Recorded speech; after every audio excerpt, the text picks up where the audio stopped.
Sir हेड़े दौर में जिते हर माण्हू परेशानी में मुब्तला हूंदो आहे, सभु कुझु हुजण जे बावजूद में माण्हू परेशान हूंदा आहिनि, स्ट्रेस वठंदा आहिनि, भला हिन जी का ख़ासि वजह आहे तव्हां स्ट्रेस वग़ैरह न वठंदा?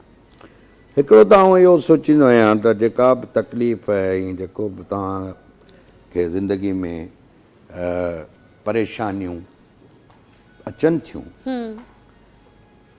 पहिरीं सभ खां पहिरीं पंहिंजे पाण खे विज़िट करियो त मुंहिंजी किथे मिस्टेक्स आहिनि, सही, जंहिंजे करे ही मूं ॾांहुं आयूं आहिनि, उन्हनि खे दुरुस्त कयो, पोइ वरी उहा ग़लतियूं वरी न दोहरायो। सही।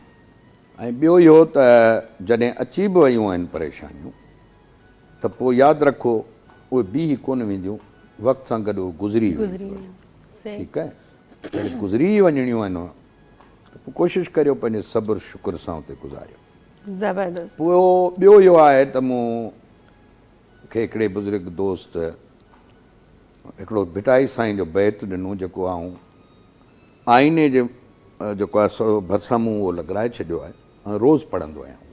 अच्छा सर, वो कहिड़ो ऑफिस वञण महिल उहो आहे त कमाल जो बैत आहे ऐं नाज़रीन खे बि तव्हांखे ॿुधायां थो। सभई सुभान जे कर हवाले कम, लतीफ़ साईं जो बैत आहे त करण वारी ज़ात मुंहिंजो मालिक आहे, परवरदिगार पालणहार आहे। बिल्कुलु। ऐं सभई जेके कम आहिनि लतीफ़ साईं फरमाइनि था त उहो सुभान जे हवाले कर, सभई सुभान जे कर हवाले कम, पर शर्त आहे त जेके तव्हांखे डेडिकेट कयल आहिनि शयूं, अव्हां जा हवास, अव्हां जा हथ पेर अखियूं कन ज़ुबान, इहे तहरुक में आणणा आहे, छो त उहो उनजी अता आहे, उनखे तहरुक में आणणो आहे। कमु बराबरि कंदो हू हुनजी ज़ात, तहरुक तव्हांखे आणणो आहे, उथणो तव्हांखे आहे, हलणो तव्हांखे आहे, कोशिशि तव्हांखे करिणी। ठीकु। सभई सुभान जे कर हवाले कम, थी तहक़ीक़ तस्लीम सी लाहे ग़म वहम। पहिरीं तहक़ीक़ कर त बराबरि करण वारी ज़ात उहा आहे। बिल्कुलु। जॾहिं तहक़ीक़ मुकमिल करीं त पोइ ईमान आण, तस्लीम कर। जॾहिं तस्लीम करे चुके त पोइ वहम ऐं ग़म न कर। जिते जिते तूं ग़म ऐं वहम पियो करीं, माना तुंहिंजी तस्लीम ऐं ईमान कचो आहे या तुंहिंजी तहक़ीक़ कची आहे। सही। ठीकु आहे न, ॾिस केॾी वॾी ॻाल्हि आहे हिकिड़ी सिट में। सभई सुभान जे कर हवाले कम, थी तहक़ीक़ तस्लीम सी लाहे ग़म वहम।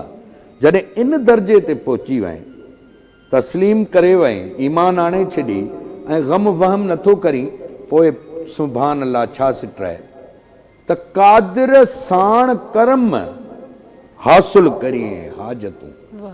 करम हुनजो बाज हुनजी तॾहिं शुरू थींदी जॾहिं इहे कंडीशन पूरियूं कंदे शुरू आहे। जॾहिं पूरियूं करे वए न, उतां हुनजी बाज शुरू थींदी, उतां हुनजो कर्म शुरू थींदो। पोइ तसवर त कर, जॾहिं रब करीम जो कर्म शुरू थी वञे त हाजतनि खे मजाला जे पूरियूं न थियनि। हाणे इहा शइ मूंखे जेका आहे सा उत्साह बख़्शींदी आहे। पोइ आउं तवकल ते निकिरी पवंदो आहियां पंहिंजनि कमनि सां। करण वारी ज़ात मुंहिंजा रब तूं आहीं, मुंहिंजो हीलो हलाइणा ऐं हलायां वेठो, हुन में मूं कामयाबियूं हासिल बि कयूं आहिनि। वाह वाह वाह वाह, ज़बरदस्त। ऐं फ़कीर साईं ज़बरदस्त बेहतरीन, बिल्कुलु ईअं हुजण बि खपे। असल में ही साईं ॿुधायो वियो, ॾाढी ज़बरदस्त शइ ॿुधाई। असल जेकी शइ आहे, जेके असां पहिरियों बि ॻाल्हाई आहे, मॉडर्न साइंस जेको आहे हाणे सॼो कम ई न थी करे। सही। त तव्हां पाण खे कीअं इमेजिनेशन पंहिंजी जेको आहे मज़बूत कयो, साईं उहा ॻाल्हि भिटाई साहिब जी सिट में ॿुधाए छॾी, जेका 250 साल पहिरियों लिखी वई। साईं हा, उन दौर जी जेका आहे, पर ॾिसो केॾो हुन में अदराक आहे, केॾो हुन में जेको आहे डेप्थ आहे।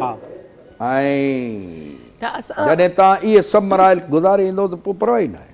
वाह ज़बरदस्त। अच्छा सर, हाणे तव्हां अञा हिकिड़ी ॻाल्हि रहिजी वई हुई। जी बिल्कुलु। त सफ़र वारी त ॿुधाई ई कोन।